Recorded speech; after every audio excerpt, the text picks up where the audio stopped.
فرعون کو شیطان کی نصیحت۔ ایک مرتبہ فرعون کے سامنے شیطان ظاہر ہوا اور اس نے فرعون سے پوچھا کہ تجھے کس نے خدا بنایا ہے اور تیرے اندر ایسا کون سا کمال ہے کہ تو اپنے آپ کو خدا سمجھ بیٹھا۔ تو فرعون نے کہا کہ میرے پاس بہت بڑی طاقت ہے، میرے پاس بہت سا سونا چاندی ہیرے جواہرات ہیں اور میں بہت بڑے ملک کا مالک ہوں۔ شیطان نے پوچھا اور کیا ہے تیرے پاس؟ فرعون نے کہا کہ میرے پاس اندرونی ایسی طاقت ہے جو تیرے پاس نہیں۔ شیطان نے کہا دکھاؤ۔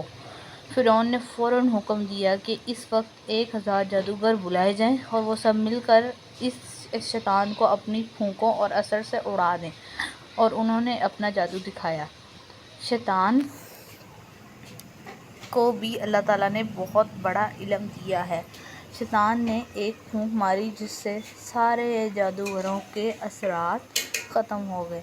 دوسری مرتبہ پھر ان 1000 جادوگروں نے اپنا جادو دکھایا۔ شیطان نے پھر ایک پھونک ماری جس سے ان کا اثر ختم ہو گیا۔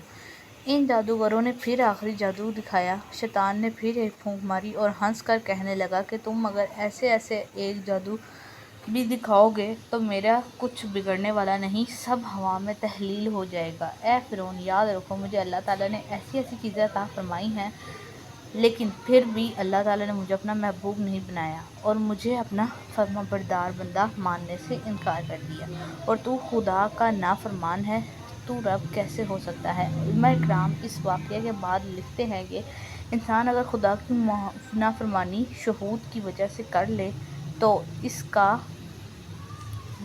گناہ اللہ تعالیٰ معاف فرما دیتے ہیں۔ نفسانی خواہش کی وجہ سے اگر گناہ سرزد ہو جائے اور انسان اپنے گناہوں سے توبہ کر لے تو اللہ تعالیٰ اس کو معاف فرما دیتے ہیں، لیکن اگر کوئی تکبر اور غرور کرے اور اس کو توبہ کی توفیق نہیں دیتے، یعنی تکبر اور غرور کی وجہ سے توبہ جیسی نعمت سے محروم ہو جاتا ہے، اللہ ہم سب کی حفاظت فرمائے، آمین۔ خطابات رحیمی جلد دوم صفحہ 140 اصلاحی واقعات جلد سوم صفحہ 15 تا 16 سے یہ واقعہ لیا گیا ہے۔